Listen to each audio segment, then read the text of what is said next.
Welcome to Changelog and Friends, a weekly talk show about all things self-hosted.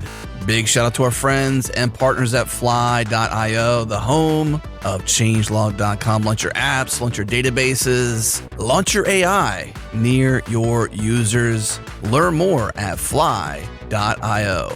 Okay, let's talk.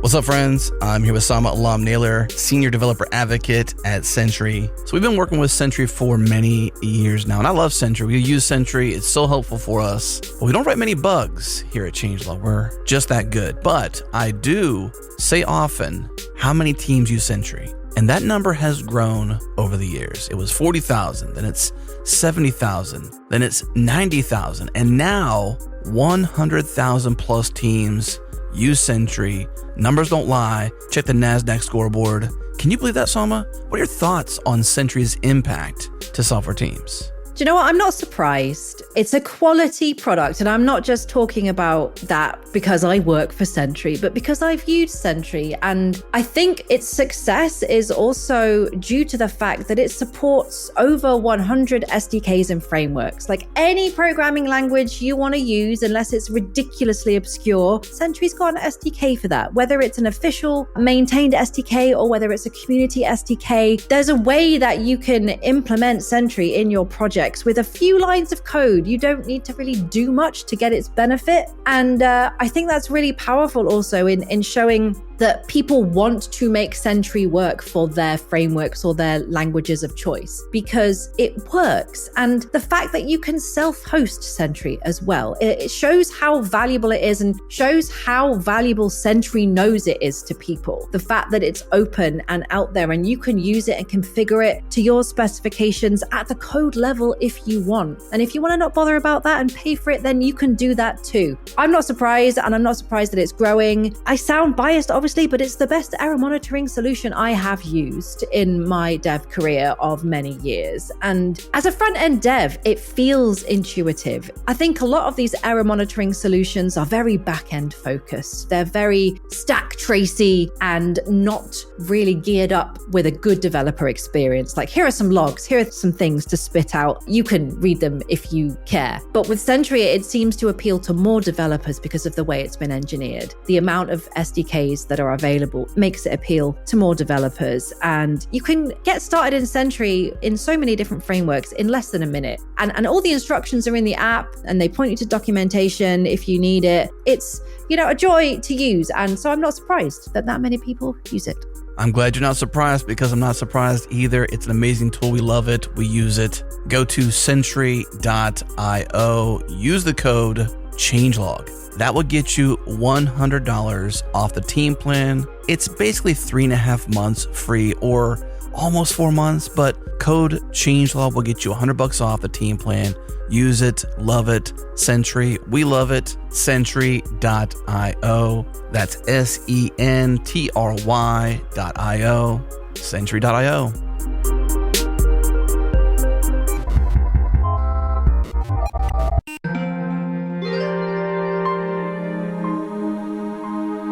Well, Alex, finally here, finally sitting down. We've met face-to-face briefly. In Raleigh, funnily enough, I think it was. Yeah, right in your backyard, basically, for all things open. We're going to go back there again this year. Are you going to go back again this year? What do you think? Yeah, my talk was just accepted. I got the email yesterday. So you try and stop me. It's 20 minutes down the road, so really I've got no excuse. Oh, that's right. So born and raised in the UK, now you live in the Tech Triangle. What do they call that? Tech Triangle? Is that what it is? Just the Triangle, I think. The Triangle. Okay. People not from Raleigh call it RDU. Other people call it the Triangle. Yeah. And what is RD? I know Raleigh Durham. What's the U? Raleigh Durham, as in DU Durham. Oh, okay, gotcha. Like the airport code. Gotcha. That makes sense then. Okay. I mean, I've flown in there many a times. I think I've been to North Carolina, to Raleigh specifically, on 3 occasions, all 4, all things open. And Jared and I don't always get to go together. I've been there 3 times. He's been there, I think, 3 times as well. But one of those times was not together. But we always go to Sullivan's downtown to eat steak when we're there. I don't know if you've been. Do you go out and around into downtown? Well, there's Angus Barn if you want a proper steak. Okay, well, I'll take a recommendation. I've been going to Sullivan's. They're solid. Sullivan's is solid. Sullivan's is okay, but I mean, it's no like you're from Austin, right? Where you get proper beef. Right. You know what I mean? Yeah. Yeah, I was just there for twice actually. Texas Linux Fest and DevOps Days Austin just happened. I wish I'd have known you're coming back because I'd have taken you out for some proper beef.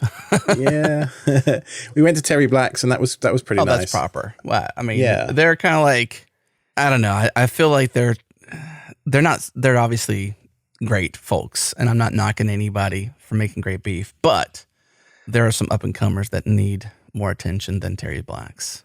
Yeah, you know what I'm saying? Yeah, Terry's was good because it was like touristy, and we wanted to eat on a Monday. And most of the places are shut on a Monday. Oh, yeah. Mondays are like shut down for any barbecue spot, right? Like, it's not going to happen. I mean, they're not open. They're literally not open. They're like, we've worked and now we're done. So that's how it works. Well, good to have you back here in Austin. I know that I actually was going to go to Texas Linux Fest? Is that what it was? Yeah. The one down by I think it was at Palmer Event Center down by the water. Yeah. And I happen to have my dear cousin, and she's basically a sister. You know how some family is like their label is X, but really they're a lot more like Y. And so she's my cousin, but she's a lot more like a sister than simply just a cousin. And so when she's in town, I throw everything out the window, and it's dedicated to like spending time with her. And so she came into town, and I couldn't go to Texas Linux Fest, and I wanted to. So bummer about that. That's how it goes sometimes. Yeah, it is how it goes sometimes. But you've been in and around the Linux world for a while. You run a podcast, you write a blog, you are the original author of Perfect Media Server, which I have used and did not know that you were the maintainer and original author of until literally this morning when I was like, what the heck else does Alex do? Let me see. And I'm like, oh, yeah, I've used this guide in some cases to sort of get more information on what a perfect media server might be like. And I was actually on a journey towards the end of 2022, going into 2023, having spent many years building out a media server, never doing it properly. And when I say properly, I mean having Linux as the operating system, right? Something built on Linux. My media server was Plex always, but for a long time I ran it as the PMS server on Mac, and that was fine. But there were some limitations, obviously. Macs do run it very well. I don't know if they have I know Intel-based CPU Macs. The new Macs are pretty good because they have their, what's it called? Video toolkit or something like hardware encoding. Mm-hmm. So not only do the new Macs sip power at idle when they're sat there on your desk, but also the hardware encoding is pretty good. We were just talking to Casey Liss on Self-Hosted about, he came on to talk about the Vision Pro, the podcast. And we ended up digressing a little bit and talking about Plex because it's the gateway drug for everybody into self-hosting. It sure is, yeah. You know, you think, right, well, I've got this Plex server running on this. For me, this is sort of going back 10 years now. I bought a Synology box and I was like, right, well, I've got this thing in my house that's always on. Surely it could be doing something else for me. Oh, what's this Plex thing? And then it snowballed, and now as many services as I can self-host in my life, I do. So like self-hosted Google Photos clone with an app called Image, for example, Nextcloud to replace Dropbox, and the list goes on and on and on. But as part of that journey, there was a lot of mistakes made and a lot of technology had to kind of catch up. So again, going back sort of 10 years, moving out of the Synology sort of training wheels mode, where you have an app store and you have a GUI and all this kind of stuff. Eventually, you start finding where the edges are. You know, like when you go bowling and they got the little bumper rails up. Oh, yeah. You feel like that's the Synology experience, really. And so I moved on to Unraid, and the cycle repeated after a year or so. I was like, oh, well, Unraid's more flexible. It's real Linux underneath. It's got, you know, XFS file systems and ext4, and I've got parity checks, and I've got all the apps I could ever want and stuff like that. This was before Unraid had Docker support. So way back in the beginning, I used to maintain VMs for Unraid, which I used to maintain like an Arch Linux package repository for Unraid that people could install a lot of their media collection apps onto VMs on top of Unraid. And then Docker came along, and it just seemed like a natural progression to kind of turn that into a container maintaining team. So that's where linuxserver.io came from. It was sort of born out of my personal blog of messing around on my journey of discovering Linux and, you know, thinking, well, nobody else is making these containers. Nobody else is writing good documentation. Why don't we try and do that? And it's one of those things, like the youthful arrogance of being in your mid-20s, of not knowing what you don't know. Like, there's no way I'd start a project like that today because I know how much I don't know. And in my mid-20s, I was like, sure, how hard can it be? That is pretty funny. How hard can it be is usually the beginning of most good stories, right? It's certainly the beginning of every good Top Gear episode. So you were part of linuxserver.io? Yeah, it was originally my blog. So blog.ktz.me sort of morphed into linuxserver.io, and me and a couple of guys just started writing Docker files, honestly, and writing documentation and coming up with some standardized stuff. Like, you know, it's kind of hard to think back to back then, but nobody was really doing the base image thing. Nobody was really doing standardized documentation or you know, CI pipelines or anything like that. It was all just kind of a bunch of people pushing stuff to Docker Hub and hoping for the best. And I just figured that there was a gap there. And, you know, it was right when I was doing my computer science master's, like conversion, like career change. Like I was working at the Apple Store and I kind of got bored of fixing iPhones and resetting Gladys's iCloud password 3 times in 10 minutes. And so I thought, right, well, this Linux thing looks kind of fun. So I took a career change course, and here we are. That is so crazy. I had to go to linuxserver.io/blog, and I had to confirm that this is accurate because, like, linuxserver.io, if you've been in this world like you are, obviously that you're the original person of this, so I'm not speaking to you, I'm speaking to the audience when I say this, then you know that there's a lot of really good Docker images out there that are hosted and maintained and supported by linuxserver.io. And I had no idea if I went to page 16 of the pagination of this blog, I would find Ironic Badger again and again and again. Holy moly. That's what I love about podcasting is August 2013. Look at that. Yeah. I mean, I knew that you were cool, but I didn't know you were this cool, Alex. You're pretty cool, man. Well, I mean, I'm not involved with the project anymore. They do a fantastic... Doesn't matter. Like, you began a movement. That's cool. They do a fantastic job maintaining a bunch of stuff, and they're always adding new containers and things like that. But yeah, after a while, it made sense to split out my personal blog from linuxserver.io. So blog.ktz.me does exist again, and I don't write as much as I should, but... yeah. Wow. Okay. Gosh, this is not supposed to be an interview show. This is supposed to be friends, and we're supposed to talk about things, not interview you. But I feel like, gosh, now I need to ask you more questions about just, I suppose, so you mentioned CS degree. I think you said master's degree in CS. Is that right? Yeah. When you were speaking there, I was enamored by your history and then trying desperately to listen at the same time and catch the details. You know, we podcasters have to multitask, right? We have to guide the conversation, keep it entertaining, and also listen, which really I think overall is a muscle memory skill set you over time build. But I'll digress. I can't believe this. Back in 2013, this is a long time. I mean, this is not that long ago, but tech moves fast. It's like a decade-ish ago. Like it's 11 years at this point. Yeah, and back then you were crazy if you were running containers in production, and now you're kind of crazy if you're not. Right. Like, is there any other way? Yeah. Well, I mean, Amazon might have you think otherwise, but I mean, there are certain use cases where containers just don't make sense. You know, like I worked for a bank in London for a bit, and they had like Oracle databases, and you know, crazy like even 10 seconds of downtime cost more than my annual salary to the company. You know, so it's like the stakes are a bit higher, and they want Oracle to do their thing, and the databases are just a monster. But you know, what I found interesting was, you know, you mentioned Perfect Media Services, how we ended up down this road. I was looking for the first post, and it was February 2016 was the first Perfect Media Server like post on Linux server.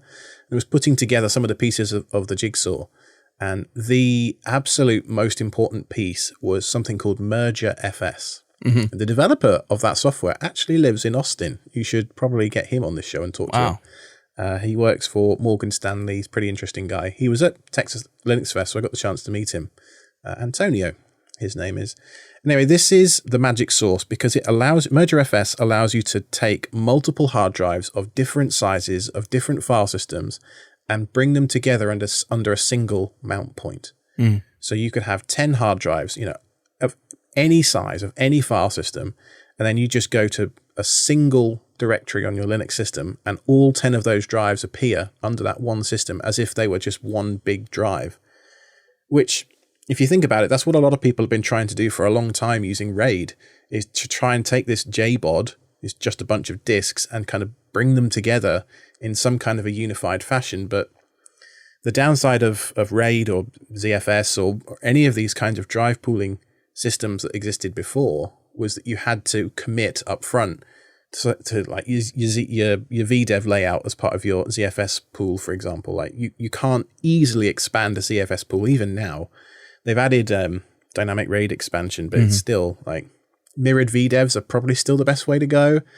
And then, that means you've got to buy a minimum 2 hard drives at a time. And back in 2016, I didn't have the scratch to do that. I just wanted to buy a 1, 2, 3, 4 terabyte hard drive, whatever was the biggest one back then, throw it in my media server and call it good for a 6 months to a year until I could afford another one. And that's kind of how it grew. I mean, things are a little different now. Hard drives are in the 20 terabyte range, but still the same principles do apply. mergerfs. So it sounds like maybe you're probably a fan of ZFS, obviously, but maybe do you not use ZFS then in your media server? Do you prefer mergerfs? I have different tiers. So my media collection, as I'm going to skirt around the bush a little bit here because we have to be a little careful, but is backed up on the internet, so to speak. Like if that went away tomorrow, I wouldn't lose any sleep. How many terabytes is that? I don't know. I keep getting to sort of the 100 terabyte-ish range and then having a mass clear out right back down to like 20 or 30 again, and just slowly creeps back up over time as family members request things and all that kind of stuff. But for anything that actually matters, that's on ZFS because it has all the bitrot, protections. It doesn't ever serve you up a mildly corrupted file. It just refuses to serve that bit if it can't get the correct checksum stuff for it. Also, backing that stuff up with ZFS send, and I use Jim Salter's tool, Syncoid and Syncoid pairing to do all the snapshots and replication and stuff like that with ZFS. So I use both now. I have 3 or 4 hard drives dedicated to media, and then I have a couple dedicated to photos and drone footage, and now I do YouTube, so a bunch of YouTube video, like A-roll and B-roll stuff that I'll never look at ever again, but I'll keep it until, because one day I might need it. You never know. Gotcha.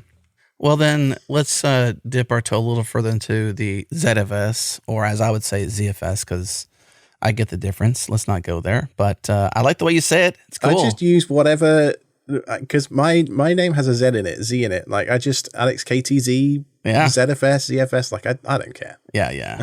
I suppose then, do you go into the TrueNAS world then? Do you simply go Ubuntu or maybe NixOS, or do you, serve the master of TrueNAS and just bow down to Scale or Core? I don't know how hardcore you are, but how do you feel about that?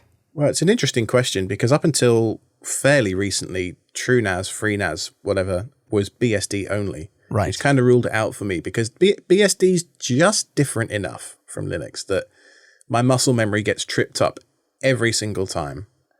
But with, I think, is it Scale is the Linux one? Or Core? Yes. Scale is the Linux one. And now that's the primary development target. Things are a little different. And I thought, right, I'm going to try this out. TrueNAS Scale is now the future of the product, and it's where IX systems are taking it. And okay, this must be for real. Until I found out they deploy all of the apps on top of TrueNAS as Kubernetes templates. Why? Why do they do that? Why do they do that? I don't know. Can we not just have a Docker Compose file like everybody else, or like Unraid does with app templates or something? Yeah, I like Compose. I'm a big. I don't really run containers unless it's via Docker Compose. Honestly, I just think I'm not gonna run the command ever as just plain old Docker. I'm always going to have a compose file. It gives me a directory to change directory to manage data sets that might be non-volume. That's Docker thing. Like I might store data locally in that directory versus a volume, or just an environment file, or just any sort of config that lives alongside of the Docker Compose YAML file.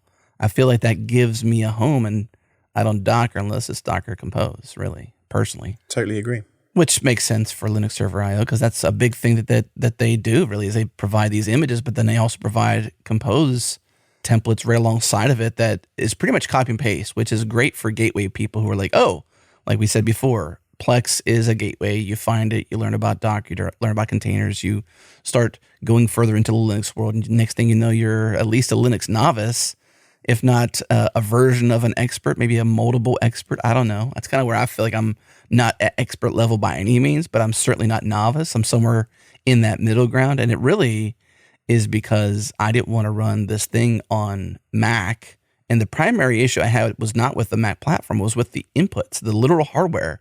I would have USB-C disconnections and data corruption because Macintosh computers, these Macs, are not really designed to be NAS hardware. While they can be, the Thunderbolt port is so fraught with issues. They even have like adapters you can adapt to the port to make sure the cable doesn't wiggle at all. And I would have this thing literally racked into a rack, like a Mac Mini or something like that, right? And any movement whatsoever on the rack, even if you move the chassis a little bit to do maintenance on your rack, like which you are going to do, I would have port disconnection issues, and I've lost so much data. I'm like, I'm just kind of done. This is not how it's supposed to be. I love Mac. I love the operating system. I love all the ease of it. Obviously, I use it daily as a driver that's my go-to operating system. But when it comes to that kind of reliability with a connected drive, Macintosh just doesn't compare to what you can do with a motherboard, some RAM, a CPU, and Linux on top of it. Yeah. USB connectivity has always been a bit of a risky business. Any kind of, where it's not contained with a lockable pin. Yeah. So let's go back to mergerfs. We kind of dovetailed a little bit there talking about our flavor of file system, which I feel like any given person who has dabbled with or played with ZFS, which I've never used mergerfs, so I've never done this. I like the idea of it. But then again, I don't even care, I guess, about the true, or what you would call the hidden cost of ZFS. I think you linked to it at least from one of the pages you mentioned where you're talking about mergerfs on perfectmediaserver.com. I don't mind the hidden cost of ZFS. I feel like, if I want reliability of my data, I don't mind commanding Linux. I don't mind manually installing ZFS and managing it. And I don't mind throwing a couple extra $100 at RAM just to make sure I have. I run ZFS on Ubuntu on a Zima board as a backup target, right? I don't care if it's got enough RAM because I don't care about performance. I'm not accessing that data. I'm backing up to it. So I don't really care. So there is, and then people will say ZFS is inefficient with RAM. I think it's actually efficient with RAM. Like it's using it on purpose. It's not accidental. It's by design, right? And it's better suited for ECC. Right. If you're reading the same thing from a spinning disk 2 or 3 times, it's going to put that at the top of the cache, like you're in the middle of a video edit or something. Right. It will bring those assets into RAM and they'll sit there so they don't have to go to disk every time. So it's super efficient. I mean, yes, it uses a lot, but right. That's kind of the point of RAM, is it not? Yeah, that is the point of RAM. I'm gonna see if I can go and find a response. I don't do a lot of tweeting, I would say, or Xing or posting on X, but a potential mutual adjacent friend of ours, Christian Lempa, which you may know from YouTube, potentially. I like Christian, I like his content, but he shared this sentiment recently, and I think he was really just probing for feedback. And he says, I'm wondering if you really need ZFS in a home lab. A simpler and less, and this is where I was like going off on like the inefficiency, a less resource hungry file system seems like a great alternative. And he puts the thinking emoji. And I just responded with kind of what I just said here. ZFS is resource efficient. Why would you not want all that it offers just to save a few $100s on RAM? It is a very amazing file system. Now, the expandability you talked about earlier, where you have to, have RAID expansion or disk expansion. Yes, there are limitations there, but I think those limitations come with knowledge of how it works.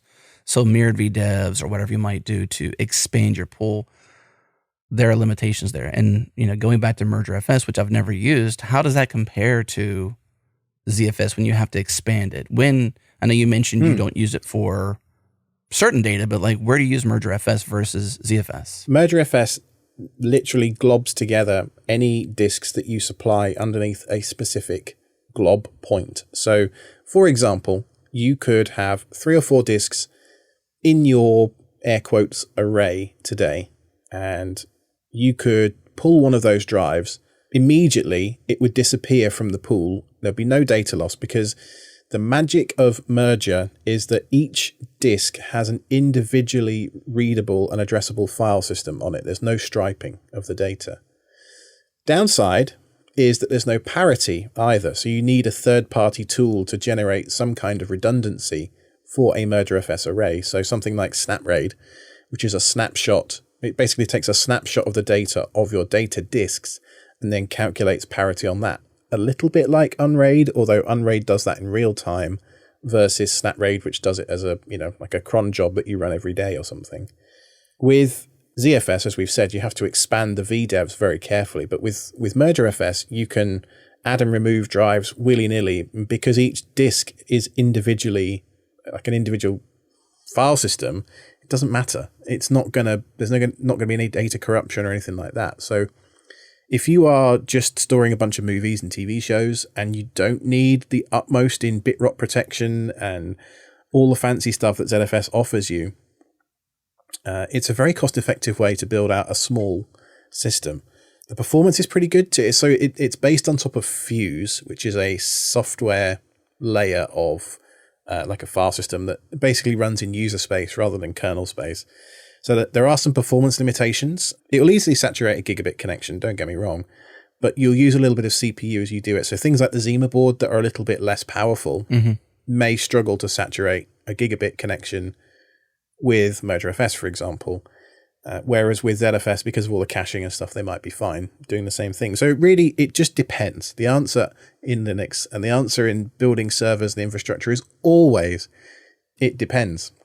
I just, for example, this weekend wrote a blog post about doing a bunch of quick sync hardware video testing to like figure out, is an 8th gen Intel CPU that much better than a 13th gen versus an Arc Pro for basically people running Plex media servers?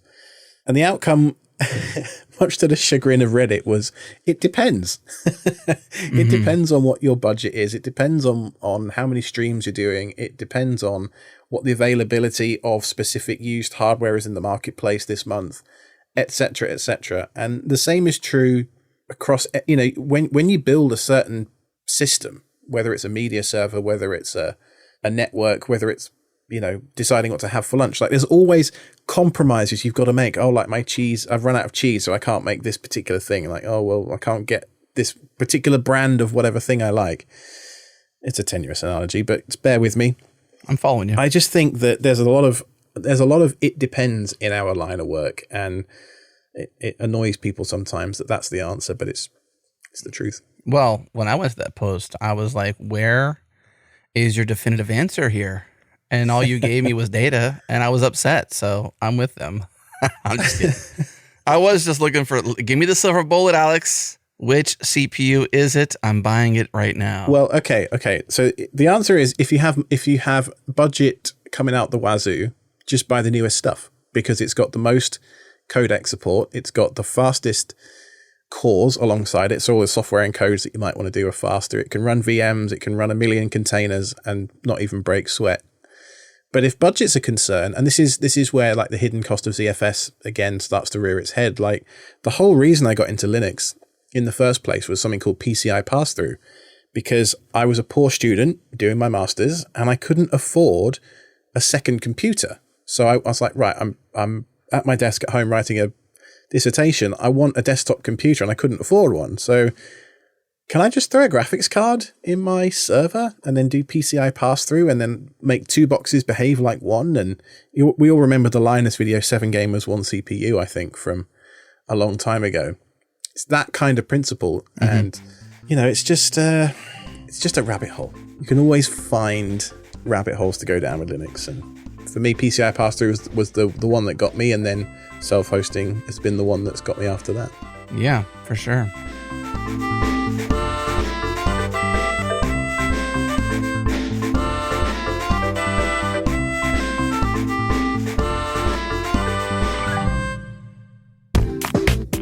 What's up, friends? This episode is brought to you by our friends over at Coda. Coda is the collaborative, all-in-one platform that brings teams and the tools they need to have together. I'm a big fan of their docs and hubs designed for collaboration because it helps you bring all the things you need, the documents, the spreadsheets, the power of different applications and integrations, and even some intelligence from AI. It's so cool how you could bring the roadmap, the stand-up, the PDRs, the upcoming launches, the OKRs, the resources, all the things that you and your team need into a single place. I love that. That is so cool. And it's not like they're not playing the numbers game. They have 50,000 plus teams that run on Coda. Uber, TED, Toast, the New York Times, and even our friends over at Square. And right now might just be the perfect time for you to try out Coda. Stay aligned by managing your planning cycles in one location. You can set and measure OKRs, as I mentioned before, with full visibility across your entire team. You can communicate and collaborate on documents, roadmaps, and so much more instantly. So if you want a platform that empowers your team to collaborate effectively and focus on shared goals, you can get started with Coda today for free. Head over to coda.io/changelog. That's coda.io/changelog. Get started for free. coda.io/changelog.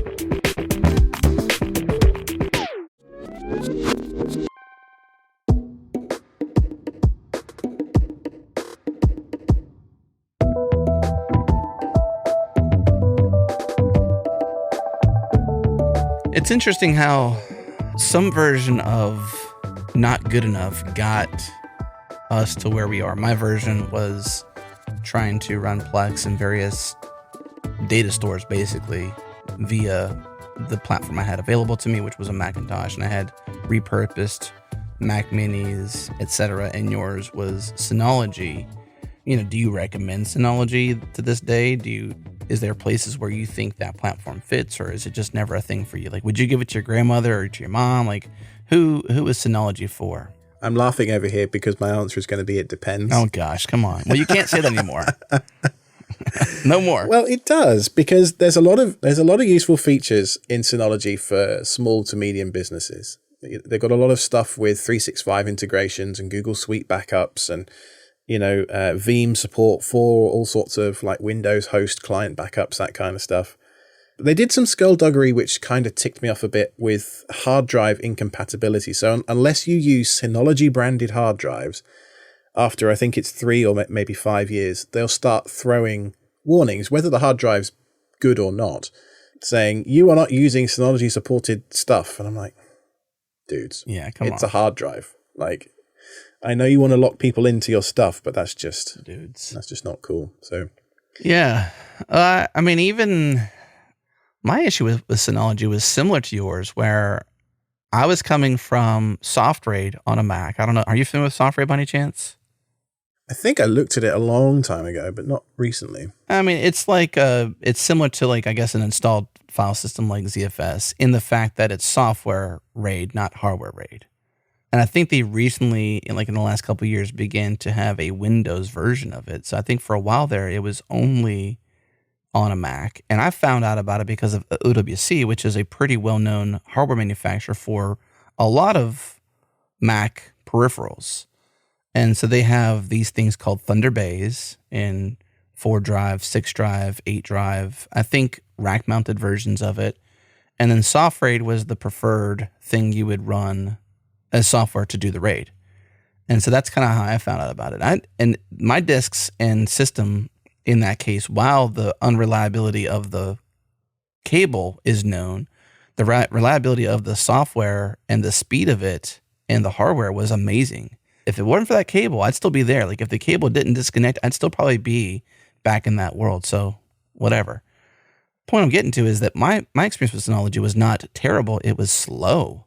Moving from a very fast system, like the write speeds, no matter what configuration I did with it, and this is back when I was only on 1 gigabit Ethernet because 2.5 and 10 just wasn't available to mere mortals like us at the time. This was multiple years ago.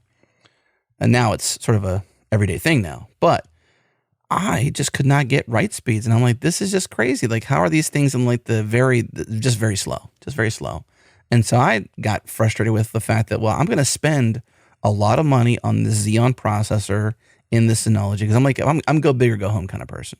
I'm going to put RAM in it. I'm going to stuff it with hard drives. 8 terabytes, I think was the drive size at the time. And it was a Xeon processor. I'm like, this is, and I didn't know. I thought, just throw a Xeon processor. That's how you get to speed, okay? That's not exactly how you get to speed. That's how you get to computation, but not speed. And my experience was just that it was like, well, very expensive hardware for really not that great a performance personally. And so that's what sort of set me on, like, the only way to get there is to learn Linux and bite the bullet and dive deep in. Eventually I built my own thing, my own box and whatnot, chose the motherboard, chose the CPU. And that was a very fun, very rewarding experience because to this day, I'm like steeped in loving all things what we call home lab now, right? It wasn't called home lab then, but it is now. And that's what unifies us. This single word. It's like, okay, do you speak home lab? Okay, we could be friends kind of thing. So, and it all started from a Plex server. Slippery slope. It is a slippery slope. Yeah, it absolutely is. So I guess you would not recommend, or you do recommend Synology in certain cases, but you would not personally use it yourself because you've transcended that. They're an appliance, aren't they? They are good at doing, so remote backup system, for example. I have one in my infrastructure at my mum's house in England, and so I've got 2 offsite backups. One is at my mother-in-law's house, which is my old English. So when I emigrated 6 years ago, I left my old server in England full of the old hard drives. And I'm like, right, I'm just going to leave this in a closet. It's just going to run until the end of time. When we went back a couple of years ago, I upgraded the CPU and dusted off the hard drives and stuff. So it still works. It still goes just fine. It's got like 20 terabytes worth of ZFS drives in it. And it's a remote endpoint that I connect to over Tailscale. The other one is the Synology box at my mum's house. And I use something called Restic, which is a file-based backup system. And I configure that using a tool called Auto Restic. And I use that combined with MinIO and S3 running on the Synology to do file-based backups, because obviously ZFS send is a block level thing, whereas Restic is file-based. So you've got two, like a separation of concerns there. If there's ever any issues with my ZFS snapshots getting balked for some reason, like I've got a completely separate system, again over Tailscale to another box somewhere in England using Restic. So that's what I use it for. And the performance, I couldn't care less whether it's, half gigabit or 10 gigabit speeds or whatever, because it's over. I mean, my Spectrum upload is going to be the limiting factor no matter what happens. So Restic, Auto Restic, Tailscale. Got to mention Tailscale, right? I love Tailscale. Well, yeah, corporate shill time. I mean, they do pay my mortgage now, but I used them well before I worked there. In fact, they sponsored self-hosted again long before I worked there. And I made a video for them about a year ago, or made a video about them. I shouldn't say for them. I made a video about them a year ago, which caught their attention. And they said, do you want to come do that for us full time? And I was like, yeah, sure. So that's what I do now. Very cool. Well, yeah, we are also sponsored by Tailscale, as you are well aware of. And I also used Tailscale before that. I think I even pursued Tailscale. I'm like, hey, I love y'all. Can you please just find a way to make a value proposition between us? Because I feel like we reach your audience. And that was pretty easy for me. That's cool how you made that video. And I was checking out the YouTube channel for Tailscale recently, and I was noticing how when you took that over, I don't know if you actually took it over, but you're more prominent there, if not the most frequent there, how much better the production is of it, how much better the content is. Like there was, I think Tailscale Up was a conference, and there was content there, but it was just sort of like, you just throw content there. It was a content bucket. It wasn't a driving force of the information around the product. which I think you've done a really good job of producing those videos. Again, I don't know you too deeply. I've been a fan over the years, but I wasn't like so steeped in knowing all the things you've done. You do a really good job with producing those videos, and that takes a lot of, I would say, skill and then also on-camera personality. Like, you do a really good job of the content and the production part of it 95% is the accent, though, I think. Yeah, I mean, you do have, that is, your secret sauce. Maybe I could do that. I don't know. I don't have your accent, that's for sure. Well, every American that ever tries to do a British accent that I've heard, goes, "Hello, governor," like Cockney. Oh, I don't even try. I don't even try to impersonate the British language or accent at all. It's just not, can't do it. No, when people ask me to try and do an American accent, like I always turn into a southern yokel, so I try not to. Right. Like, do you know Matt Ryer by any chance? Is that name familiar to you, Matt Ryer? No. Matt Ryer is also, I believe he lives in London. I could be wrong where exactly he lives, but he always, when we podcast with him, he's a friend of ours. He works at Grafana, but he's also done tons of stuff in and around the Go world. He always tries to mock/impersonate me in particular and my accent, and he just doesn't do a good job in my opinion. But whatever, I digress. We did pretty good, eh? We made it sort of like 35 minutes in before we mentioned Tailscale. Well, you mentioned them, not me, though. Always pleased when that happens. But yes. I know I brought it up. But yeah, it's just how it goes. Yeah, they might actually be sponsoring this episode. I don't know. I think we got them on the schedule still yet. I'm not sure where they'll land, but I think this may be. It may not be. But I'm happy to mention Tailscale, sponsored or unsponsored, because I'm a true fan of Tailscale. Like, it's the only way for me. I mean, I can do my own VPN stuff, but it's just like, why? I think an overlay in most of my cases is exactly what I need. So, I found interesting. You mentioned about like video production and things being a bit of a difficult thing to do. I don't think when I took the job, I'd appreciated quite how much being full time in making content was a lifestyle job. Like, when you go to sleep at night and you sort of noodling on an idea, how do I position this particular thing? Or, you're just driving to, taking the kids to school or something, and it's always there at the back of your mind. Do you find the same thing with doing a podcast? Oh, yeah. On the regular like you do? Absolutely. I think, for example, if I know we have an upcoming conversation happening, usually in the week or the couple weeks, or a topic I want to broach, the exact same thing. I'm thinking like, well, who's the best person to talk to about that? Should that be, based on a project? Should we have them on Friends and talk about it in a more talk show format where it's like more loose and less interviewee? Absolutely. Yeah, I think that's, and you kind of always have to be thinking about not so much unique ways, but not just simply slapping some people together and just talking. You kind of have to have some purpose.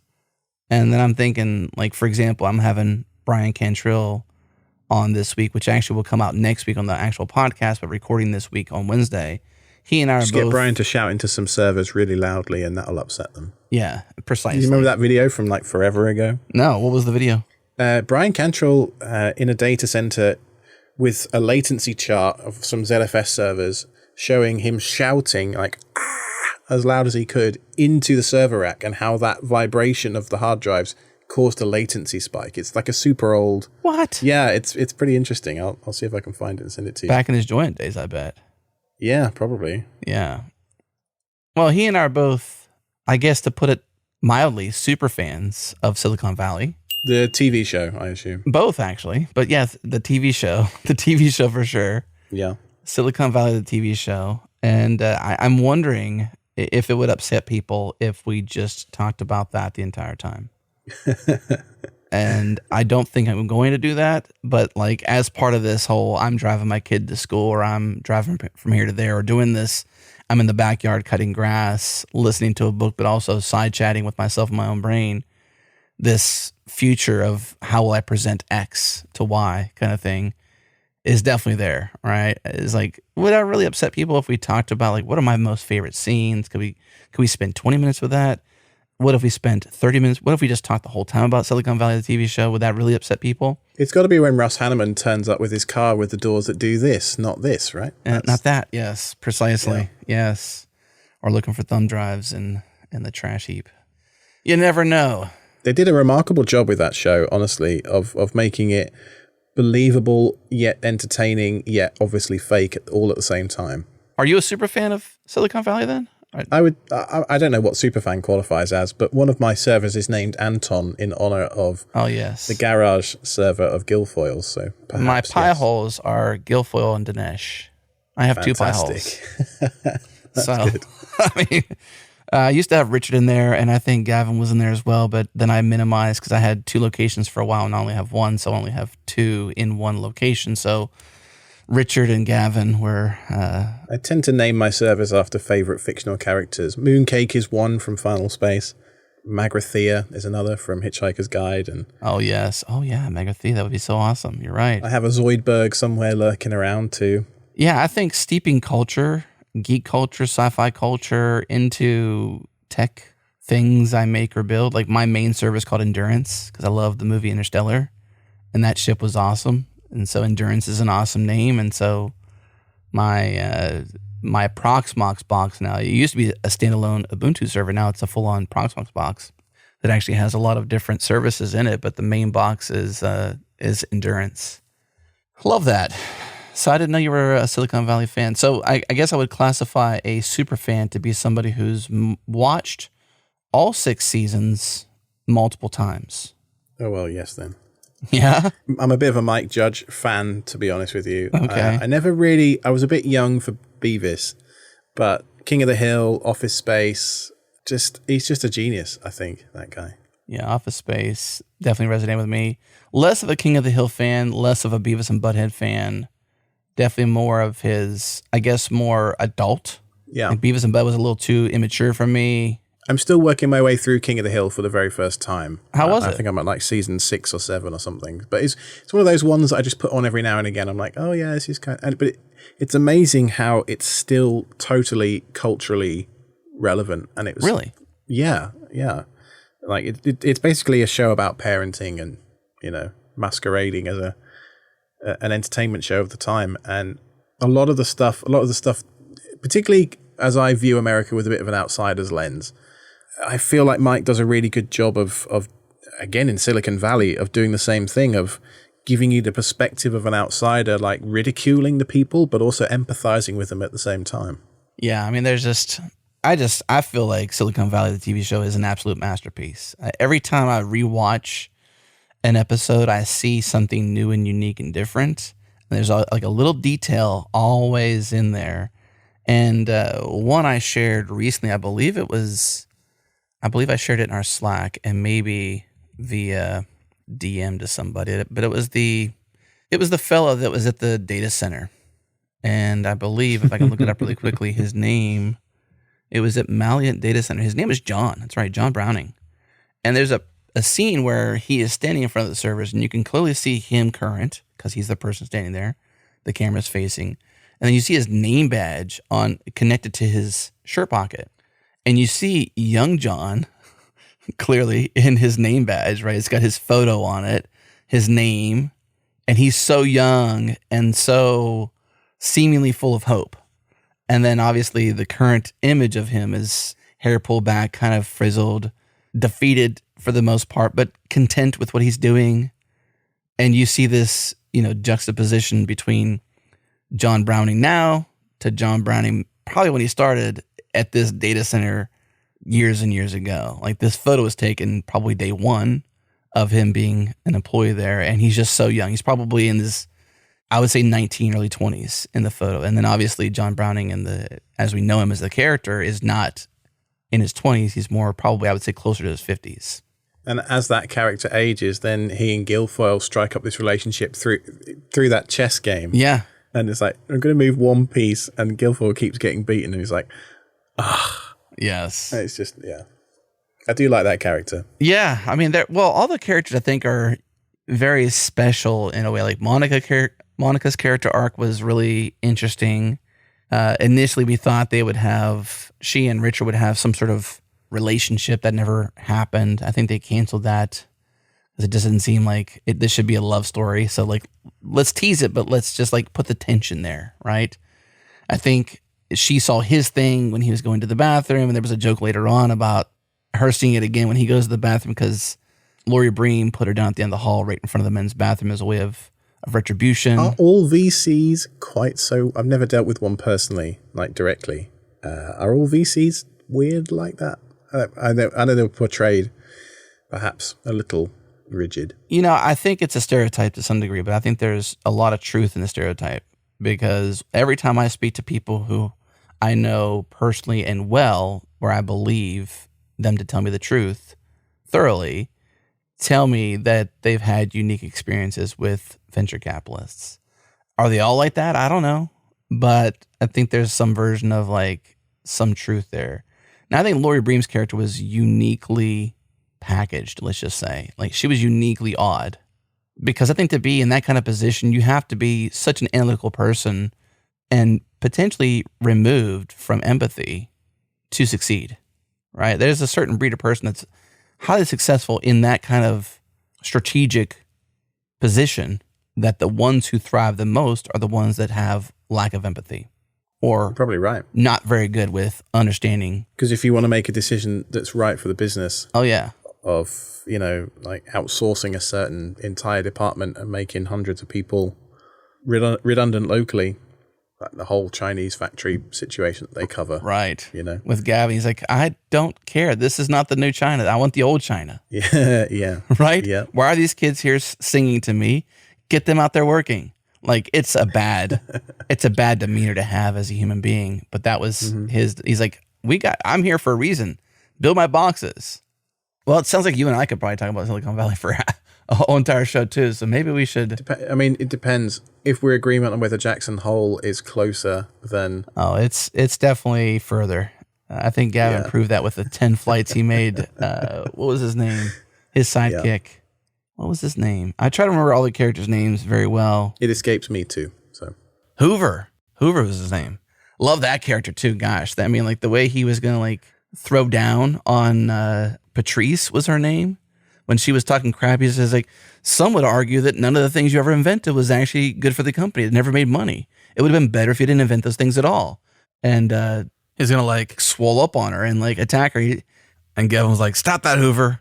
Anyways, back to some home lab stuff. Gosh, we could probably go on about that. So I was also catching up with your current stuff, your blog, as you'd mentioned, blog.ktz.me, which is a cool domain. And you mentioned a while back, and I haven't played with this personally yet, and I know you have a YouTube video on it. It is on the Tailscale user, or I suppose channel on YouTube. And you built out an OpenSense box here in your blog back in 2023, like last year sometime, like not that old. So if you built this recently, it's still current for you. Like November to now is not that far. So this is not ancient history, but it's a bit, it's not this year. Well, that box is actually pretty ancient. I built it the week I emigrated to America, but I only finally got around because doing a podcast I do, I quite often mention OpenSense and things, and folks are like, "Oh, Alex, what build are you running for it?" And I'm like, "Well, it's this really old i3, 3225, it's a third gen Intel chip that, these days is worth about $6." So the build is still relevant. I actually got fairly recently a Unify PDU Pro, which lets me look at the individual power draw of each plug socket that each device is plugged into. And I thought that this box pulled somewhere in the region of 10 to 15 watts. Unfortunately, it pulls more in the region of 25 to 30 watts. Just older hardware is less efficient, that kind of thing. So I am kind of on the lookout for a replacement. I might get one of those N100s or something similar that has a handful of 2.5 gig NICs on it, or I might try and build something with SFP Plus in, because I've gone 10 gig in the house since I built this box. Also, I hear reliably that my Spectrum woes may be over soon, that AT&T are apparently going to be servicing my neighborhood with fiber, which goes up to 5 gigs, so I might actually need more performance from the firewall soon anyway. But if you are looking for a fairly cheap-ish kind of, build it yourself firewall, it's pretty hard to beat an OpenSense box. So sort of in that sort of $150 to $200 range, you can put together your own mini ITX based system with a really old CPU for pennies off eBay. It just depends, again, I know I'm banned from saying it, but it depends on what the availability of different hardware components are. You may find it's hard to find a very old specific Intel motherboard with 2 NICs on it, for example, which the DQ77KB is the one that I used in that build, because it has the dual NICs. You could look on AliExpress and find a more modern, more power efficient system for not much more money. So it really depends on what you're looking for. Well, there's a couple things in there that we can talk about, which is one, should you run your own router / firewall versus just buying Unify, which you mentioned Unify and the power switch, at least the what was it? I've got a lot of Unify gear in the house, yeah. And I'm a fan of Unify. And, in all honesty, my home lab is not so precious to me that I need to run all the services. Like maybe you might be, because like you're more professionally aligned with that being a true thing for you, so that you can leverage the ideas and the content for your tail scale job and your personal podcast. That's the excuse I give Amex every month anyway. Yeah. So I guess the one thing is power efficiency. You've mentioned a couple of times, which I'm becoming more and more power efficiency focused. Not so much that I'm like, wow, that's drawing so much, I need to cut it down. But at the same time, like here in the US, and I would say in a lot of places, there's inflation of prices for groceries, inflation of prices for our power. And like, I know that my power bill in this summer is likely going to be around $300 to $400 a month. And that's insane, right? It's just insane to think like that's a norm. Well, when I emigrated 6 years ago, the power price per unit, so kilowatt hour, was about 10 or 15 pence a kilowatt hour or something like that in London. Where I am in North Carolina, it's 12 cents a kilowatt hour, give or take. So far as I'm concerned, in my personal infrastructure, like 12 cents, it's about $1 per year per watt, give or take. And I'm totally fine with that. If my rack, which I've got the data now to prove this, pulls 300-400 watts, am I getting $300 or $400 worth of utility out of that spend every year? Well, most definitely, because as you mentioned, I use it it's like a carpenter with his chisels, right? I'm using it as part of my day job. It gives me a lot of utility in terms of Plex and Jellyfin and all that kind of stuff. But on the UK side, my old UK server, for example, that's at my mother-in-law's house, it's gone from 10 or 15 pence a kilowatt hour up to 40 or 50 pence a kilowatt hour in the last couple of years, which isn't quite a big difference. And it's not my power bill that it's affecting, but I'm still cognizant that I don't really want to be running really old dual Xeon boxes, for example, that are hot and noisy and drawing down hundreds of watts just sat there doing nothing. So that kind of base idle power draw is a big attraction for me. If I can get that down under 100 watts for a big server that's got half a dozen hard drives in it or whatever, then I'm all about that. So you would not say that you're aware of the power draw, but you're not fixated on reducing everything to as low as possible. You do strive for efficiency though, right? Generally, my stance in life is pragmatism. It's the reason I'm talking to you from a MacBook today. It's the reason that I don't necessarily, as much as I don't agree with everything that Plex has done in terms of like user data sharing over the last couple of years. I still run a Plex server just for a couple of bits and bobs here and there, although I'm getting closer every day to switching it off and going Jellyfin full time. But is that right? That's another discussion. It's just pragmatism first. Like I want to achieve a certain task. I want to achieve a certain goal with technology, with computers, whatever. And sometimes you just have to sacrifice a couple of, or compromise on a couple of scruples to get there. Mm-hmm. Well, let's go there. Enlighten me, because I don't have a reason to entertain jellyfish necessarily.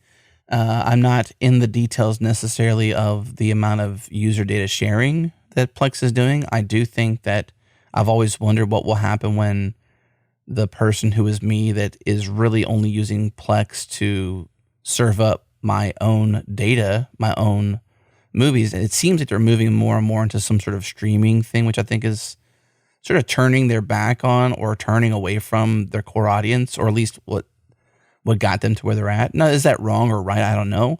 That's absolutely right. I mean, if you think about the business model of Plex, there isn't really a huge amount of money in letting people serve their own content on their own boxes, that you're just not injecting yourself into that transaction anywhere. Whereas if you are streaming stuff through some internet-based TV service, you can claim that you were the originator of that traffic and probably gain a couple of pennies per stream. Over time, that's going to add up, Office Space style. But the issue with Plex is that fairly recently, sort of 6 months ago, they decided it was okay. This is just one example in a long string of FUs to their user base, I think. They decided it was okay to send all the people you were friends with on your Plex server your watch history. Like, they sent you a little email, like a newsletter saying, hey, did you know Alex just watched Silicon Valley? And you think to yourself, well, that's cool. I didn't know Alex was into Silicon Valley, for example, or Star Trek or whatever it is. But then you extrapolate what needed to happen in order for them to send that email. They know what content must be on your box because they've done some kind of a content ID to say this file is Silicon Valley. Okay, we know they do that through the metadata stuff anyway, but we now know that must be stored on their servers somewhere. They've then cross-referenced that with you and your user ID, and then they've gone and decided it was okay to actually make that publicly available, air quotes public, to people within your friend network on Plex, which I don't believe was part of the original idea behind Plex. Like, the whole point was to share files from my local box and not involve a third party and allow that kind of data collection to happen. And I just think it's completely unacceptable for them to collect that data in the first place, let alone share it.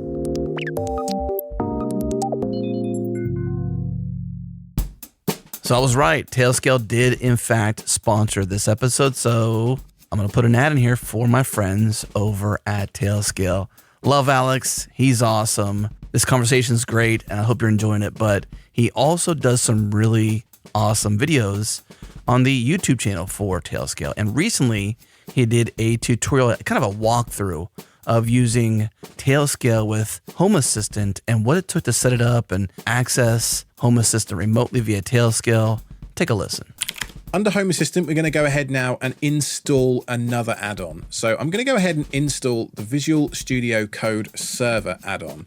Whilst that's doing that, I'm going to go ahead and go back to the Tailscale add-on that we installed earlier and just grab the piece of configuration that we're going to need from the documentation. In the documentation page, do a Command F or Control F and search the page for 127.0, and there you go. We just need these 4 lines of code here. Home Assistant by default blocks connections from untrusted proxies, such as the Tailscale proxy. In this case, we're going to add the 127.0.0.1 as a trusted proxy in the list here. So I'm going to go ahead and copy this to my clipboard. I'm going to go ahead and click on Start and then also show in the sidebar. And you can see we're basically in Visual Studio Code, but in a browser. And this is running directly on Home Assistant and has access to your configuration files and what have you underneath. All we need to do is paste those 4 lines into our configuration.yaml file and restart Home Assistant. So I've pasted the 4 lines. I'm going to go to the hamburger menu up here, click Save, and then Settings, and restart Home Assistant. We want to go back to the add-on section, and under Tailscale, we're going to have to go to the configuration tab for the add-on and click on Tailscale Proxy.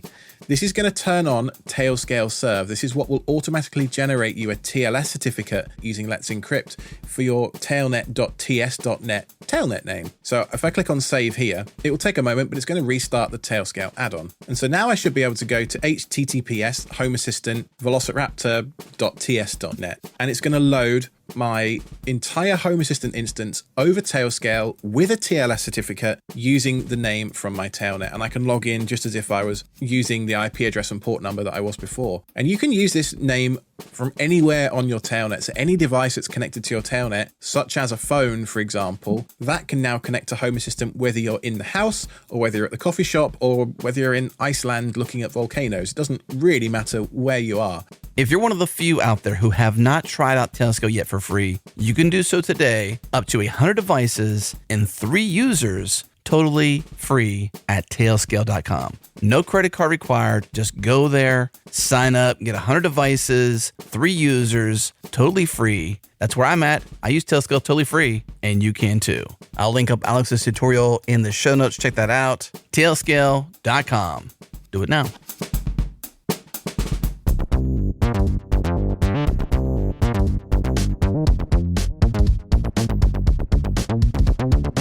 And how does Jellyfin compare when you compare? Well, it doesn't have a cloud component at all. So one of the big issues with Plex is that if your internet goes out, you can't log into Plex. Even though the software is running locally, even though the files are local, you can't authenticate. So you can't access Plex. Jellyfin is completely self-contained and completely local, fully open source compared to Plex, which has a closed core. And Jellyfin, as a consequence, doesn't provide some of the niceties that Plex does, like friend sharing. You have to do this all yourself. User management, you have to do it all yourself. There isn't really an easy way for remote friends and grandparents or whatever to access stuff on your server without opening up ports in your firewall or getting them to use something like Tailscale. It's a lot more do it yourself. Like, you've got to bring a lot of the pieces of the jigsaw together yourself with Jellyfin. And some of the clients they're good, but they could be better. They're not quite as polished as Plex. For example, they don't have a Samsung TV client. I mean, I don't know the last time I went to a random TV app store and didn't see a Plex client. With Jellyfin, unfortunately, that's just not the case yet. So look at the business model, and it's with Plex, the business model is monetize the user's data, it looks like. And with Jellyfin, well, it's a free and open source project with no financial incentive, really. They're just a bunch of cool people making cool, like it's the true spirit of what open source means. Yeah, I think where I struggle potentially with open source, and I'm obviously a huge fan of open source, but where I see interface meet open source tends to lack in comparison to something that is funded, i.e. Plex has a phenomenal user interface. They've got apps for every platform. And I think if you lean on open source in that way, because there's no financial incentives, there's going to be some sort of diff between one, like my NVIDIA Shield version of my application for Plex or Jellyfin versus the Apple TV version. I also run the same household. And that's where I'm like, I don't want to lean on open source in that way. I would love it if it was amazing, but who's going to make it amazing? I have no idea. I don't want to sound like a anti-open source person, but that's just where I'm like. It could be you, Adam. No, gosh, no. It could be you. Oh, it would absolutely not be me. I would support. PR's welcome, right? That's the running joke, isn't it? That is the running joke, and I think that's the beauty and the challenge of open source is that PRs are welcome, and that if you want change, you be the change. And I'm down for that. And I would be way down for that if I was younger. It's not where I would value my time. I would rather exchange a lifetime license fee like I've done with Plex in a way to pay for it versus pay for it with my time, simply because it's just not where I'm at. I would welcome anybody else who feels they have that time to do so and get value from it. That's how open source works, is you also show up and you give value, and you get value in your career, your opportunities, or you get value as a user, or you get value as a sponsor of the open source, or whatever it might be. I'm not that person at this moment, nor will I be in the foreseeable future. So not anti open source, but just like. So which is right then, Plex or Jellyfin? Dare I say the answer is it depends? It depends. it probably does depend. Well, I think it gets more clear to me, and I may have to make compromises on my user experience if Plex keeps going the direction it goes. Because I've already gotten like this feeling of they care less about the kind of user I am for Plex, even though I've given them a lifetime pass. Like I've bought the lifetime pass that they've asked me for. I've exchanged the request of me as a consumer, and have done it a few times too, because I have other users that are in my network. And so I have multiple lifetime passes. But I see more and more that Plex is less seemingly like they're for what I'm trying to do with Plex itself. And so maybe Jellyfin is my future. It's obvious when you look at the features they choose not to prioritize. Like what? Well, audiobook support, for example, has been high up in their user forums for they have this upvoting feature that Plex Pass users can upvote, request certain features. Audiobook support, for example, has been high up that list for many years, and they're not interested. Like if they were interested in becoming like the premier, like self-hosted, like fully local file serving thing, they wouldn't be adding all of these streaming services and, you know, all this other stuff that nobody's asking for really, other than somebody who needs a bottom line padding somewhere. You're right. I mean, I think, so I use Plex amp. Oh, Plex amp is fantastic though. Like, I think it's great. It could be improved. in what way? It's just not as modern as it could be. It's not as fast as it could be. There's a level of caching it can do at the client level that it doesn't do. There's definitely like UX improvements in particular. I think the UI is not the worst ever. I would say it's okay. There's definitely ways it can be improved upon when it comes to like... But the recommendation engine, the bit that actually matters, is pretty good. And it's on par, if not better, than what you get from the Spotifys and Apple Musics of this world. Yeah. And it's all local. And, you know, I really appreciate like their mood playlists and the stuff like that it figures out for you. Yeah. I did hear a rumor, and I don't know how true this is, that they are working on some kind of a Spotify Connect style Plex amp feature that will let you stream to multiple endpoints, a bit like Sonos do, a bit like Rune does, from Plex amp. And if that comes, then it really will be unquestionably the greatest self-hosted media player, but music player, I should say. Yeah, I think I'm down for that. I mean, I think audiobook is probably next. I'm a big... Despite Cory Doctorow being what I would consider a friend and multi-guest appearance here on this show and other shows we have here, telling me that I shouldn't be, I'm a fan of Audible. I mean, they've really done a great job cultivating good content. Now, their demeanor as DRM and lockout and artistry and, you know, strangling the market, forget all that stuff, okay? I get the books I want. Well, Audible, as you say, has done a lot, like Amazon and Walmart before them and Sears before them, right? They've all done these things to strangle mom and pop and local, you know, independent media outlets. Right. And at least Audible gets people paying for books and authors get paid. That is a huge plus. If you're interested in liberating your audiobooks from the DRM that Audible encases them in, there's an app I can wholeheartedly recommend called Libation, which then lets you download I think it's an M3U file, or it's like I forget the AAX maybe format. I forget the format exactly. It downloads that, strips the DRM, and then spits you out a encoded file at the end, which you can then throw into your Plex Media Server audiobooks folder. And if you're an iOS user, you can use an app called Prologue, which does almost everything you could ever want to basically be a self-hosted Audible clone. So I've got all my audiobooks just there. Is that right? And these are all books that me and my wife have paid for on Audible. And so there's no piracy going on here at all. Like, we support these authors and it's fully DRM free. So if for whatever reason Audible decide to rug pull, not that I'm suggesting they're going to, but they might. If they decide to change the terms of service on us, that, you know, books that are more than 10 years old, you can't listen to anymore without rebuying them or something. Who knows? That's never going to happen to the thousands of dollars worth of books we've bought on Audible. Yeah, that's good. I'm gonna look into that after this podcast and libation and liberate my Audible, because I mean, I don't know how you are. Since you rewatch Silicon Valley, you may re-listen to your Audible books. There's a couple books that I re-listened to. I'll probably listen to both versions of The Martian, the one with Will Wheaton and the one with the other reader that I can't remember his name. They're both amazing. I like Will Wheaton's version of it because he's got that Will Wheatonism that he is. I'm a big fan of Ray Porter as a voice actor. So I discover new things to listen to and enjoy because of Ray Porter being the narrator of the book. Love Ray Porter. I can just spew out if you want to listen to anything I got to recommend, you personally or the audience listening. I have no problem. Yeah, let's hear a couple at least. Okay, I'll pull up my list here. Hold music, please. I enjoy listening to. There's a good balance when I'm falling asleep of like technical.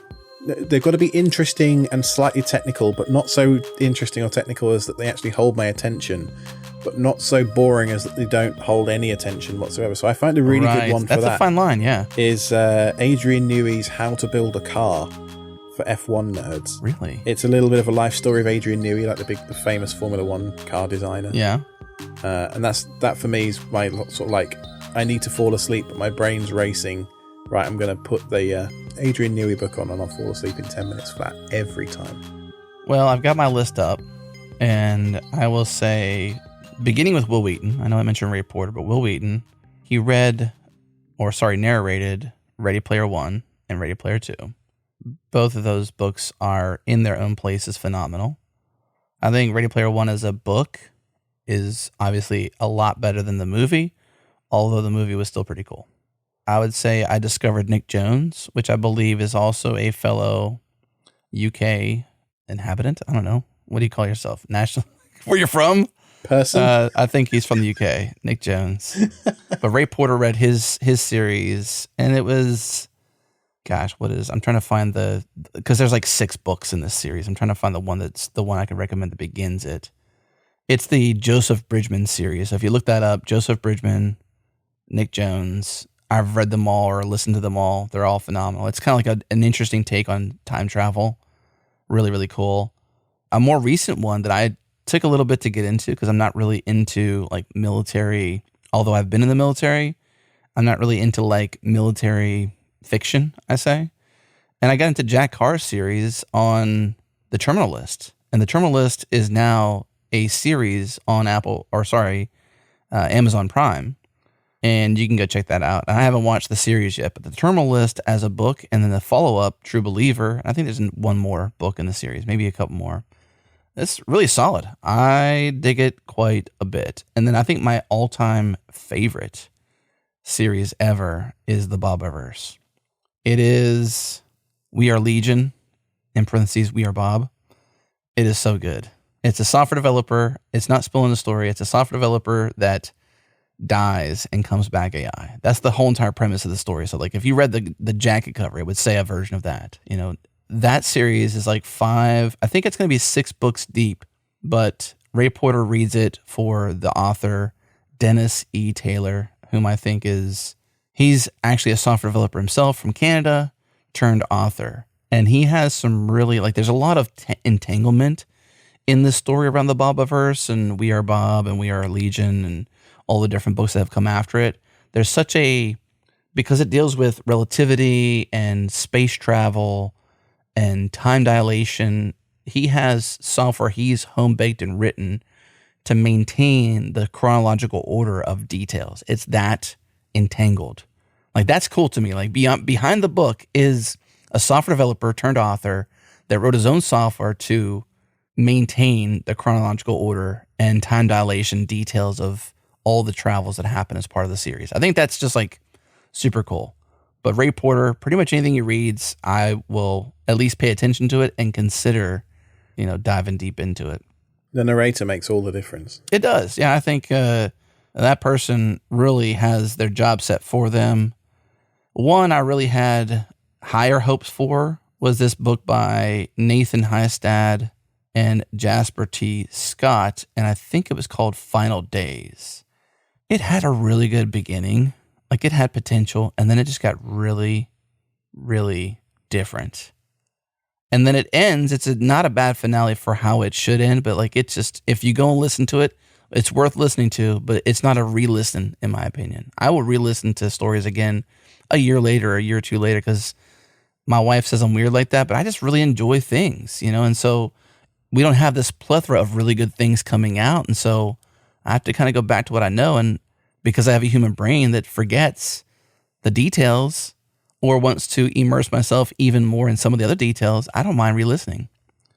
I could probably go on, but that's enough for now. I want one more. Project Hail Mary by Andy Weir. That's a really well-known one, though, because it was just Andy Weir is the guy that wrote The Martian, which became a movie. Matt Damon was the primary character in there. I cannot wait for Project Hail Mary to become a movie.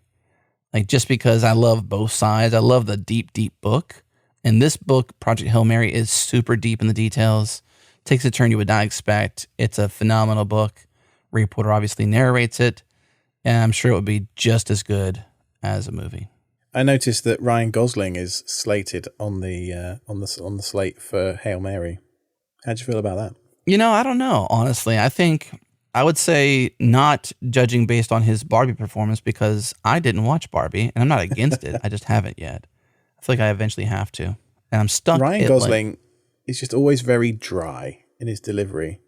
And if you like that, great. Yeah, I rewatched Drive recently, and it had been so long since I watched Drive the first time, which he's the character in.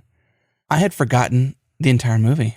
And I actually questioned while watching it, like, have I really watched this before? That's how far it had been. If I recall, there's a lot of very serious looking goes on in Drive. There is. Yeah. I don't know if I'm that excited about him being the star in Project Hail Mary, the movie. I don't know. I can't say for sure. I think First Man was a really good movie that he was in. There's several, which was basically the story of going to the moon. That's why it's called First Man on the Moon. There's a lot of good things about Ryan Gosling as an actor. I think he does a pretty good job in most cases. It could be Ryan Reynolds. I think he was also slated to be, and I think he's maybe good for it too. I don't know. There's a comedic angle to the story too. There's some humor in it. So I don't know. I would also be certainly happy with a no-name actor being found and discovered. Yeah. Because that's a breakout kind of role. We don't see enough of that these days, I don't think. We don't. Are you a big movie fan? I assume since you run Plex, you must be a big movie fan then, right? I think so, yeah. I mean, I enjoy a good movie as much as the next guy, yeah. If you had nothing to do for the next 4 hours and you can go sit down and nobody's going to bother you at all whatsoever, and you got your favorite drink of choice, whether it's tea or an IPA or scotch or bourbon, I don't know what your flavor is, whatever it is, whatever a little snack, whatever it might be, everything's set and you're sitting down to watch a movie, rewatch or brand new. What are you going to sit down and watch? Well, every year on my birthday, I do just that. And I always oscillate. I have 2 movies that Guy Ritchie did in the 90s. Lock, Stock and Two Smoking Barrels and Snatch. And I'm forbidden from watching these movies on any day that isn't my birthday so that I don't ruin them. Because I've watched both of them already about 20 times. And I just love the dialogue. I just love the pacing of the movie. I love the plot. Like, it's just like, it's almost Shakespearean tragedy in the sort of farcical nature of how so many different threads come together at the end. So those 2, I can't pick between them. Those are probably my absolute favorite movies of all time. Matrix is up there too, maybe. Probably a little bit down. The first one, of course. Of course, yes. Yeah, probably those 3 are my top 3. So The Matrix, Lock, Stock, and Two Smoking Barrels, and Snatch. Mm-hmm. Now, I've never seen Lock, Stock, and Two Smoking Barrels. I have seen Snatch, but I have not rewatched Snatch. I'm jealous of you because it's such a fantastic movie. Well, now I have to acquire it and then watch it because I do not own it. And I don't know about you. I prefer to watch movies, even if I have the disc. I'm gonna rip it and put it on Plex before I even think about putting in a Blu-ray player. I'm just not going to do it. Yeah. I'm just not going to do it. It's not going to happen. And what I love, I suppose, about, and I haven't like gone deep on how all this works. I'm just a user, not a depth person when it comes to the MKV format and what's behind the scenes there. But I'm happy that when I rip my 4K discs, that I keep HDR and all the audio codecs that go with it. So it's as if I'm watching the original. There's no loss, which I think is awesome because I have an HDR 4K projector. And the bit rate's really high too. This is something that Netflix and Amazon and all these guys, they advertise 4K. Well, okay, yes, the resolution's technically 4K. Right. But the bit rate between a Blu-ray even and a 4K file that you'll get, even if it says Dolby Vision through like Apple TV Plus or whatever, the bit rate of you can just tell. Like if you have an OLED TV or something and you're looking at this thing and you can just tell one is significantly more, it's got more meat to it than the other, more fidelity to it than the other. It's not like lossless audio where you have to have the perfect headphones and the perfect speakers and all that and quiet room and actually be focused and listening to hear the timbre of the snare or something. Like, no, high video bitrate makes a huge difference. Yeah. So I assume you own Snatch. You have it on your Plex machine? I bought the DVDs as a student long time ago, so I count that as a purchase. Do you have then the HD version then, or have you just sort of gone back to the OG DVD? Because sometimes people are like, you know what? Like even Aliens, I saw this recently. There's there's releases now on 4K of movies from our past. So Aliens, which was the second in the series from Ridley Scott. Alien was the first one. Aliens, plural, was the second one. And this has recently just come out on 4K Blu-ray disc for at-home purchase and whatnot. And I heard there was a big uproar about this because there had been people who had watched it on every format since its, released back in, I think, the 80s. I think it was the 80s. That they were like, I missed the grain. I can't, it looks amazing, but it doesn't feel like I'm watching the same movie.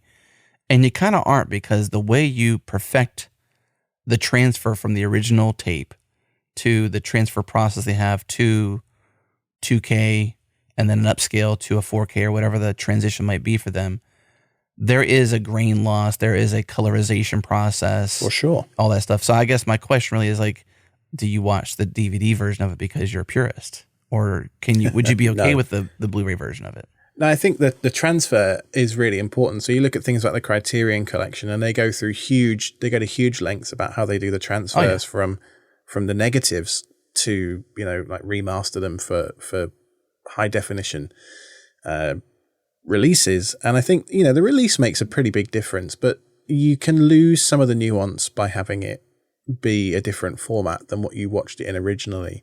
In fact, just a couple of weeks ago, we didn't realize it was May the 4th, but we ended up going to the cinema to watch Star Wars Episode 1 at the cinema on May the 4th.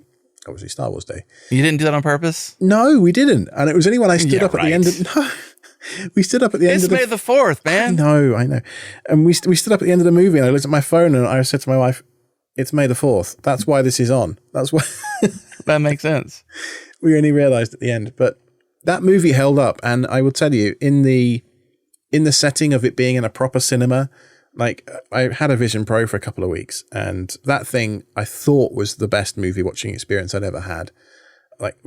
On a plane and stuff, I still hold that to be true, but nothing quite beats going to an actual cinema with popcorn and the noises and the people around you giggling at Jar Jar Binks' stupidity. And it's just, we figured it out a long time ago. The cinema is where it's at. Can we just keep that going? And well, then you also have directors like Christopher Nolan, who, when he creates films, he creates them for the cinema. Mm-hmm. And Tenet, one of his more recent films, and I think potentially even Oppenheimer too, is criticized for the at-home experience because it doesn't sound right, in quotes, sound right. And the dialogue is a little off. That's because cinemas sound different because it has a massive center channel that all the action and initial kabooms and dialogue come from. It's just a massive speaker. It's series of speakers even. And the sound design of the system, the actual hardware system, is uniquely, not even apples to apples, different than anything you would ever have at home. That being said, I don't know about you and how deep you go, but I had to, in my newest house I built, which we moved to Austin 2 years ago. We built a house. In my last home, for the first time ever in my life, I actually had a room dedicated to be a media room, and it was big enough to actually be a theater. And because I'd built it, I was able to wire it. And so because I was able to wire it, I can place speakers wherever I wanted, and I could also place where I could put a projector because the room was big enough. And so I did that in this newest house as well. And for those who listen to this show, they may have heard me say this already, but you're new here. So I'll tell you, but it might be a repeat for them. I have a 4K laser HDR projector. It is the Epson LS12000. If you have researching projectors, this is a really phenomenal one to get at home for your home theater. I have Klipsch THX cinema speakers in wall, center channels behind the screen. I have a 120-inch acoustically transparent screen that allows you to have the speakers behind it. So my center channel is behind the actual screen. When I did all the installation, I made sure that the speakers were on an even playing field, an even plane, so that whenever the plane or helicopter or whatever happens and it goes around the room, that it's not like low then high then low then high. It's on a single audible plane. And then I topped it all off with actual cinema seats. And so we have got awesome 2 rows, a set of 4 and a set of 3, because we have family who comes over. And that's why I'm such a purist when it comes to, like when I mentioned before, the HDR being present in the 4K transfer from the disc through Make MKV to being played through Plex. And you didn't fancy a kaleidoscope, like Blu-ray disc auto changer then? I haven't tried it. I think they're like 25 grand, so I can understand why not. Oh gosh, yeah. I think okay, yeah. So I thought you were talking about software. I'm like, yeah, I would never. I would probably never. No, yeah, I would never spend 25 grand for a player. I can't say I would. That's for sure. When I can build my own, right? When I can run it on Linux and stream it across my home network, that is my home lab. That's the way. That's where it's at. So for me, I agree with you. We got there. Me bragging basically about my system was because you said cinema, and I agree. I don't go to the cinema almost ever anymore unless I need to get out of the house or there's a reason to really go and watch the opening of a particular film, like John Wick 4, for example. My wife's like, hey, you know what? You've been working really hard. I bought you tickets. I will not go and buy myself tickets to the cinema. I love the cinema. I went and watched it in IMAX on a massive screen. It was phenomenal. I loved it. It's not a replacement for my home system, but at the same time, like I wait for movies to come out on Blu-ray or 4K Blu-ray, purchase them, and then put them on Plex. And my initial experience with any new content is usually, in almost every case, when I've purchased it myself because I like it a lot, on Plex. And in some cases, I'll watch it streaming. But for the reason you mentioned about bitrate and stuff like that, I just generally don't like to do that. There's a pragmatic angle to, being in the family room sometimes and not having the perfect or bit perfect copy play. But with a self-hosted media server, it doesn't really matter. You can just play the 80 gigabyte rip, whether it's on a, cheap Roku TV in the kid's bedroom or on the 100-inch projector screen. Like it'll just scale and transcode and do what it needs to do behind the scenes. The only issue I've had, and maybe as host of self-hosted, you know this and you've heard this, but whenever I play 4K files to an Apple TV that is getting access to the network via Wi-Fi, there's always lag and frame drops. But my NVIDIA Shield that is on the same network, the same Wi-Fi, does not have that issue. I had something with the Vision Pro. I don't know whether this holds true to the Apple TV or not, but something to do with the specific 5 gigahertz Wi-Fi channels that the Pro was using had to be a certain channel in order to stop stuttering when I was doing like Moonlight game streaming across the network. I don't know if that's worth some research on the Apple TV side, but... Could be, because, they're both on the same Wi-Fi network. It's not a Wi-Fi issue. It's not a bandwidth issue on the Wi-Fi. And it's every Apple TV that is accessed. No, not bandwidth, but airtime. Okay. If it's changing channels, then it has to basically retune the channel of the radio that's broadcasting as well as receiving. Mm-hmm. And that switch has some latency and then has to go back to the other channels that your other devices are on, etc. Well, what else can we talk about as we let people go from this hour-and-a-half fest of home lab and it's been an hour and a half, hasn't it? Media and audiobooks and self-hosting and a little sprinkle of Tailscale in there. Little sprinkle. Got to pay the bills, Mm-hmm. What else? I don't know. You're the host.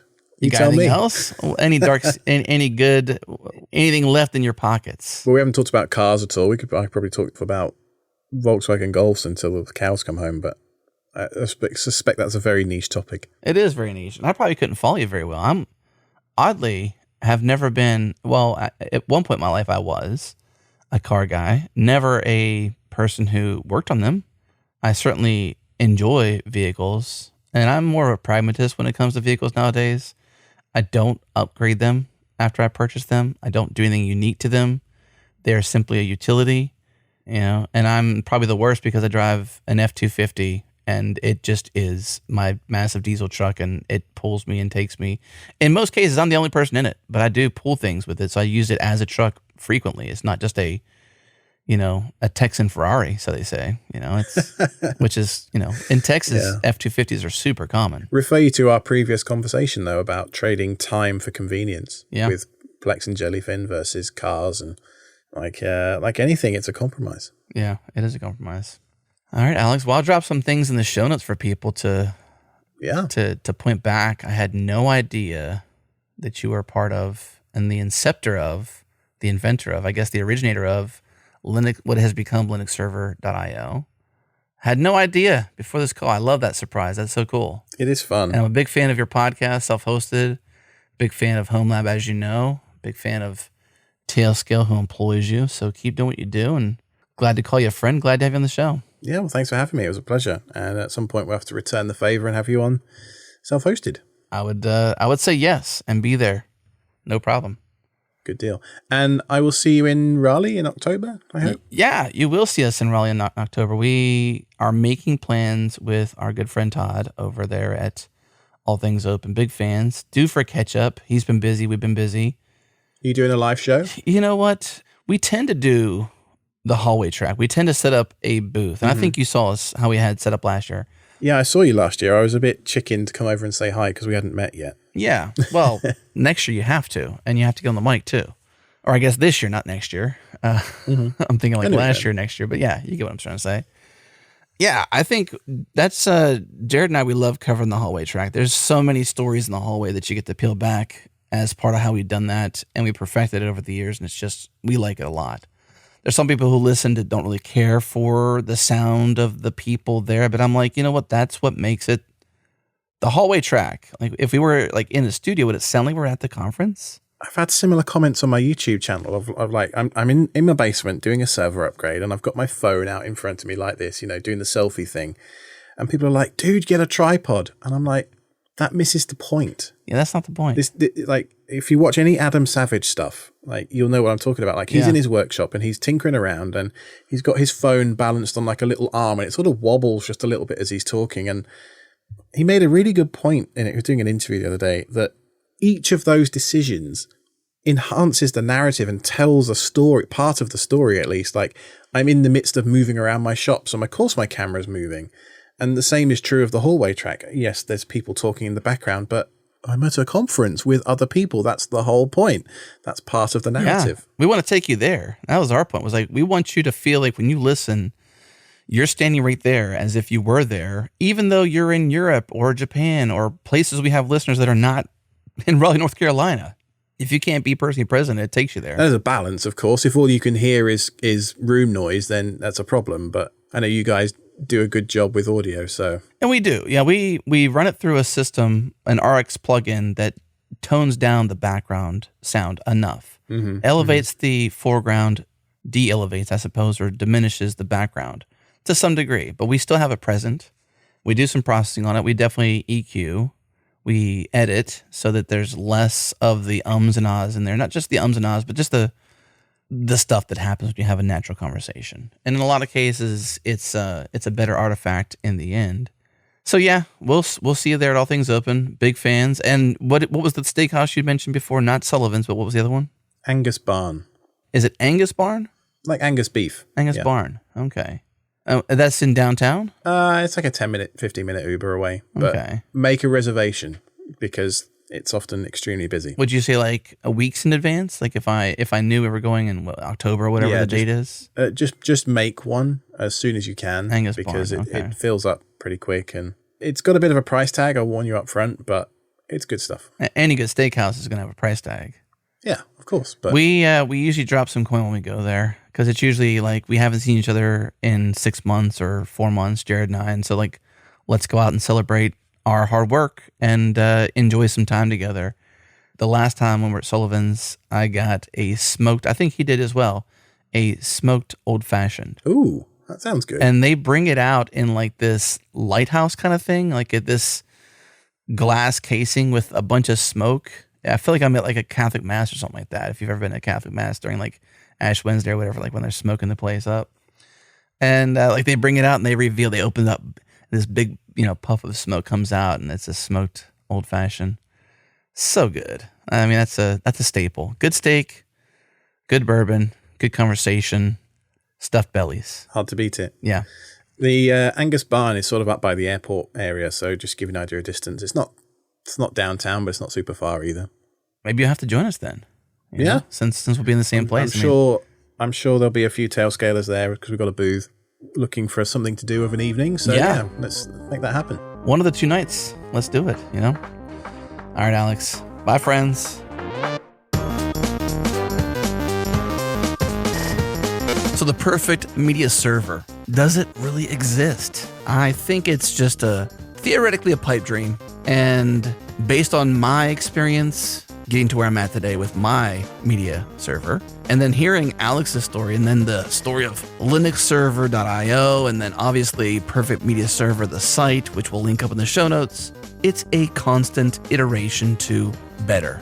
And that's it. You will never be at the end to have literally the perfect media server, although I do like mine a lot. And I'm cool with that. Just keep trying, keep iterating, and always keep learning and enjoying the process. A big thank you to our friends over at Sentry for sponsoring this show. Make sure you use our code CHANGELAW to get $100 off Sentry. And when you use that code, guess what else happens? They give us credit and they keep sponsoring us, which is awesome. So if you have a friend who needs Sentry, or you need Sentry, or anyone needs Sentry, just tell them use the code CHANGELOG and you'll be helping us. Sentry.io. Our friends at Tailscale, as well as employing Alex, thank you so much for helping us both and giving Alex an awesome job to do. And for us, just to give us an awesome Telnet, an awesome overlay mesh network. I love Tailscale, as you already know. And they just happen to sponsor this episode. And that's how it works sometimes. And of course, to our friends over at Coda, check them out. We love them. They're awesome. But a massive, gigantic, huge, humongous thank you to our friends and our partners at Fly. That's the home of changelog.com.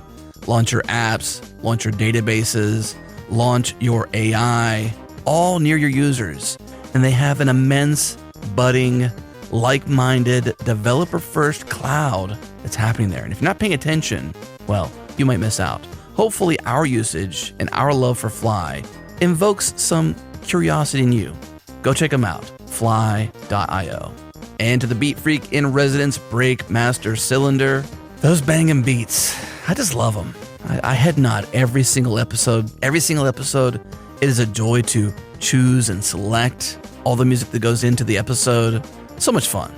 There is a bonus. So if you're a plus subscriber, stick around. If you're not, well, go to changelog.com/plus. $10 a month, $100 a year, closer to the metal, all that awesome stuff. No ads, bonus content, and a sprinkle of extra love on top with some free stickers if you give us your address. It's better.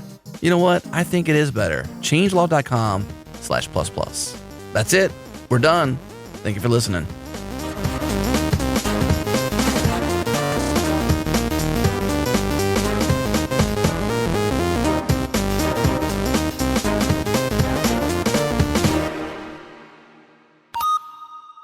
I almost mentioned during the show, but we turned a different direction. Have you heard of Protectly? Yes. And they have a 10 gigabit version, their 6-port Vault. Mm-hmm. Mm-hmm. I think it's energy efficient because it doesn't have any fans and it's got, all this stuff. Yeah. I'm curious if that would be... That's very similar to the one that I'm looking at on AliExpress that's got I think it's an N305 in it. It's better.